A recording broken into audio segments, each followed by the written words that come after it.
好啦，翻嚟第二節。嗱，頭先喺第一節嘅時候啦，我哋開咗個頭嘅，我哋就講咗世界上有一個核聚變同核裂變反應嘅可能性，而呢一個可能性咧，完完全全就係由元素週期表上面呢一啲唔同嘅元素佢嘅核子嘅性質俾出嚟。呢個大自然就話俾我聽，你能夠將一個嘅重啲嘅核元素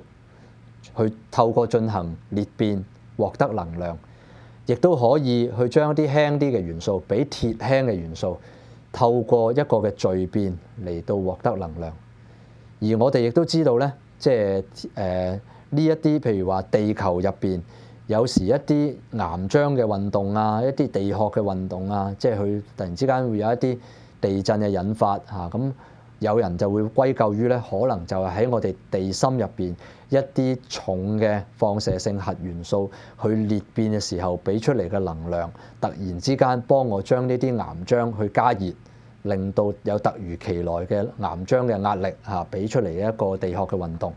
嗱，咁當然啦，呢一個都係停留喺一個理論嘅層次，但係咧的而且確咧喺我哋嘅地殼以下地幔岩漿嘅位置咧係好多呢一啲咁樣嘅鈾啊之類等等，譬如話係鈈啊呢啲咁樣更加重嘅，即係呢啲咁嘅核元素俾出嚟嘅核裂變反應，加熱咗我哋嘅呢一個嘅即係熔岩嘅。咁當然我亦都會話啦，呢個加熱嘅速度咧，應該都比唔上我哋呢個地球散熱嘅速度。整體上嚟講咧，我哋嘅地球應該仲係散熱緊嘅，不過個速度咧好慢好慢咁樣啦。嗱，我哋就另外就提到言歸正傳啦，提到呢一個嘅核裂變反應嘅連鎖反應，於是乎就利用咗去做一個嘅核武器。其實當初咧，我哋對核子嘅認識就係仲係停留緊喺一個比較重嘅元素，淨係可以進行一個 alpha 或者 beta 衰變，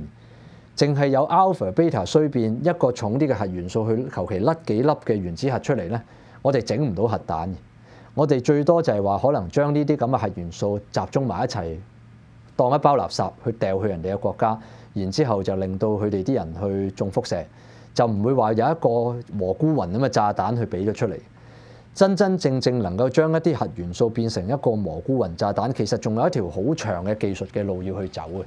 咁其中一個好重要嘅發現就係話咧，有一啲唔係自發嘅核裂變，而係一啲可以透過我哋誘發嘅核裂變係可以走咗出嚟。其實就正正就係頭先我哋呢度所講嘅圖。原來我哋發覺呢個世界上係有某一啲嘅放射性嘅核元素，佢咧喺吸收咗某一啲嘅中子之後嚇，佢就會係好快就會衰變，變成突然之間嗰個嘅半衰期好低，極唔穩定。於是乎我哋咧就有辦法，就係話我哋有能力將一啲原本好似唔係好活潑嘅，唔係好中意放射嘅一啲嘅重元素，將佢透過一啲嘅機制變成為放射性好高嘅元素，而好慶幸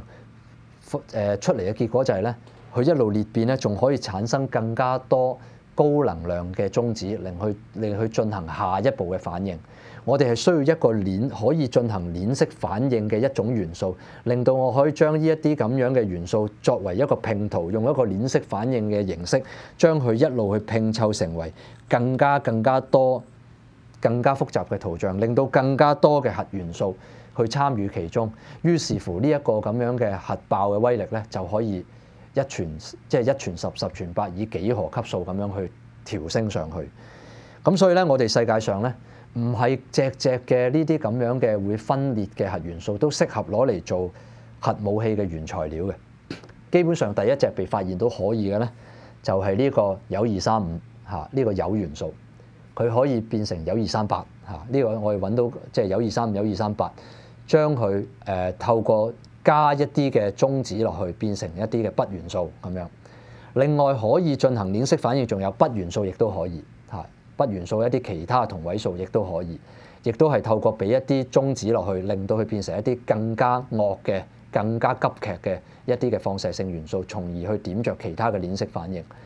咁你話世界上仲有冇另外第三、第四種呢一種咁嘅核元素可以進行呢一個核武嘅鏈式反應咧？而家進行之中咧，仲有一個 thorium 呢啲元素，亦都係俾人研究緊。當然啦，除咗做武器，亦都可以攞嚟民用。咁但係咧，基本上開展呢一個咁嘅研究嘅時候咧，你好難講佢最後係攞嚟做武器定係攞嚟做呢一個嘅能源啦。咁呢一個就好睇本身個用心係喺邊一度。暫時嚟講，我哋見到咧一個即係呢一啲咁樣嘅用重元素即係一啲超鈾元素整出嚟嘅核彈咧，基本上都係離唔開係用呢一啲鈾同埋鈈元素嚟去做出嚟嘅核彈。咁所以啦，提煉鈾同提煉鈈就成為咗去製造一個最初生代嘅原子彈一個不可缺乏嘅過程。嗱，喺呢度咧，大家可能留意到我仲有一個圖，唔知係一嚿黑色嘅碳，上邊係有個圓筒嘅形狀，唔知係乜嘢嘢嚟嘅。咁喺呢度咧，我就亦都要提一提，呢個其實係一種咧減速器，一個叫 moderator 嘅一種物質。喺呢個咁嘅鏈式反應裏邊咧，你可能會問啦，嗱，如果我哋能夠揾一啲機制，適當地去將呢一啲咁樣嘅中子吸收咗去，或者去減慢咗佢，其實係有時喺技術上係幫我哋去理想地去控制呢個核反應。當我哋去研究下物理嘅時候，我哋發覺咧，我哋去將一個嘅鈾235或者鈾238擺喺一個原子彈嘅核心入邊，用嚟去做核武嘅時候，就算我擺好多喺度，等佢哋放好多嘅高能量嘅中子，令到佢打落去其他嘅呢啲咁樣嘅原子核入邊嘅時候咧，個效能咧有高有低，而且咧就好奇怪，唔知點解嘅。你可以話啦，呢個純粹就係一個即係自然界俾我哋一個限制嚟嘅。呢一個限制講得具體啲係咩嘢咧？原來就好得意。呢一啲嘅中子咧，佢能唔能夠打得中其他嘅鈾235咧，或者打得中其他嘅鈈元素咧，係好睇自己個中子本身擁有嘅能量高定係低。我哋發覺有一個好得意嘅物理現象，就係話咧，如果呢個中子嘅能量太高嘅話咧，佢好大機會係當其他周圍環境係透明嘅。然後我哋如果能夠將呢個中子嘅能量適當地去調節，降翻低少少嘅時候咧，原來係可以大大調升去打中其他原子核嘅機會喎。嗱，呢樣嘢咧喺我哋日常生活我哋好難去想像嘅。如果你係一個射箭嘅運動員，你會唔會想像你大力啲去射呢支箭同細力啲射呢支箭，個箭靶嘅大小係會改變嘅咧？原來你大力啲射呢支箭，個箭靶係會係會細啲嘅，你難啲打中佢嘅。跟住咧，如果你反而放輕啲嗰支箭係射得弱啲嘅時候咧，個箭靶係會自動放大啲，你容易啲打中到佢嘅。嗱，喺呢一個原子核世界入邊，原來真係有一回咁嘅事。呢一啲中子咧，原來你稍微適當地減得慢啲，又唔好太慢嚇，減得稍微慢啲嘅時候咧，佢能夠打中其他鈾元素原子核嗰個機會係提升，係於是乎係令到我哋進行鏈式反應嘅效能係提升嘅。所以我哋就會其中一個要克服嘅技術問題就係話，究竟用一個乜嘢嘅物質令到呢一啲嘅中子去減慢咗佢？咁其實咧可以話咧，喺呢一個第二次世界大戰嘅後期，納粹德國又好，抑或係呢一個同盟國美國都好，佢哋都有從事呢一個核武器嘅研究。不過德國咧就比較初步嘅階段，美國咧就最後成功咗快手啲。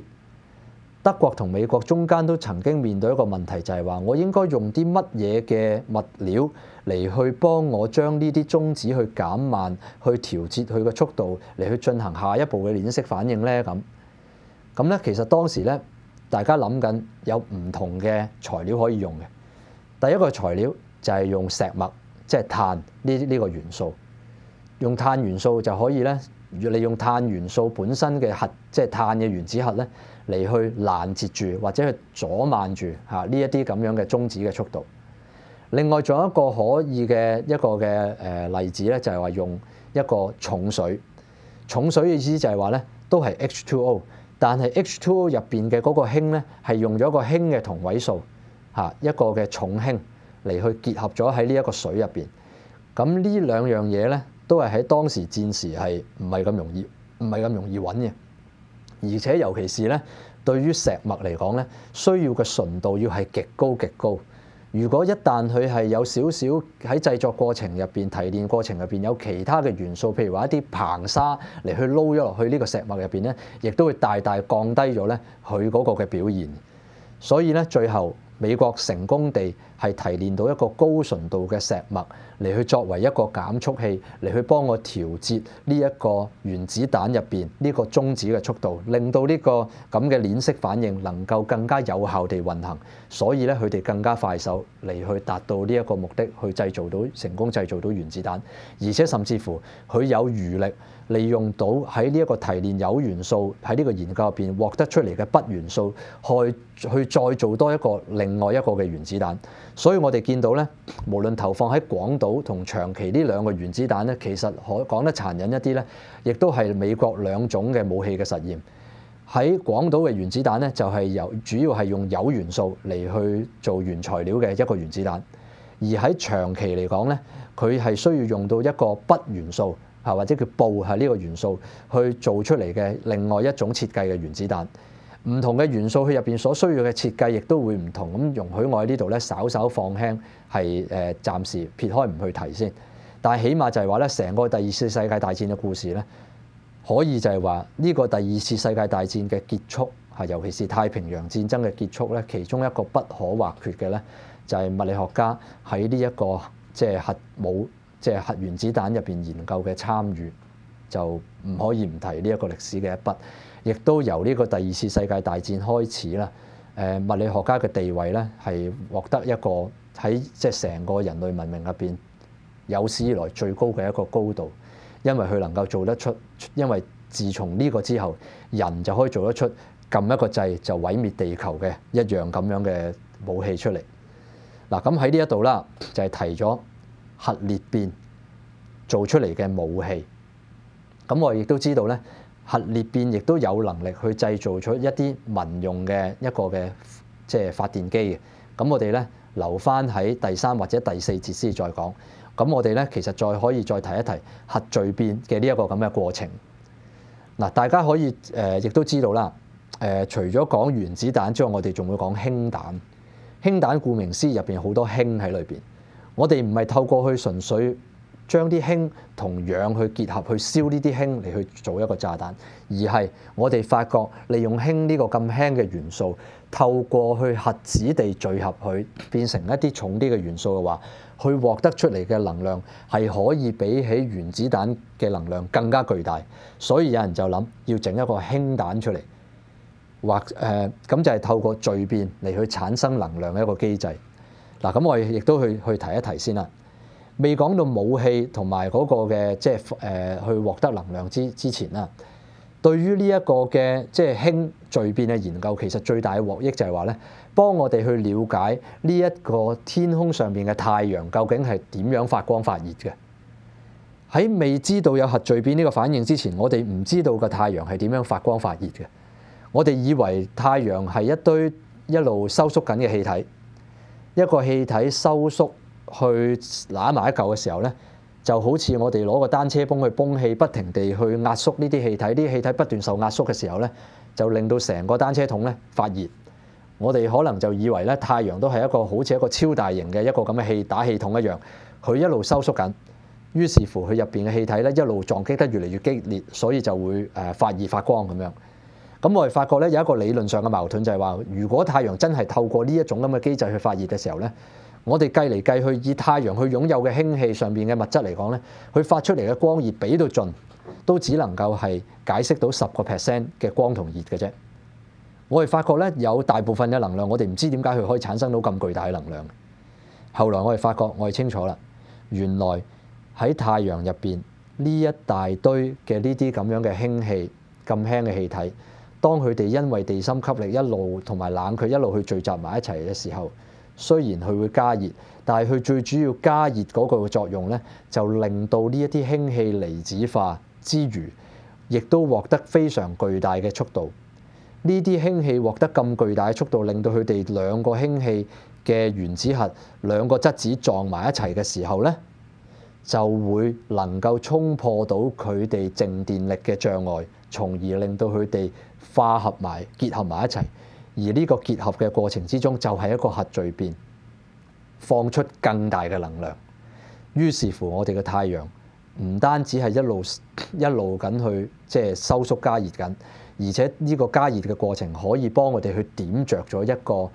核聚變嘅反應，從而令到我哋個太陽產生更巨大嘅能量。嗱，咁呢度咧，我亦都可以預告一下啦。我哋將來亦都可以咧專門揾一集咧去講下呢個太陽入邊呢一個嘅熱嘅平衡。點解呢個太陽可以維持一個穩定嘅狀態？呢個天文上邊呢一啲主序星嘅狀態又係點樣去維持住嘅咧？咁有一個更加仔細嘅故事可以同大家去討論，就一定係牽涉到核聚變。咁起碼就係話了解到透過了解呢一個原子核嘅特性，我哋知道有核聚變。知道有核聚變，我哋知道天空上嘅太陽就係用聚變形式產生能量。再接住落嚟嘅問題就係話，我哋人可唔可以重複呢一種反應嚟去做出一個人工太陽出嚟呢？咁喺呢度咧賣個關子先，我哋下一節翻嚟再講。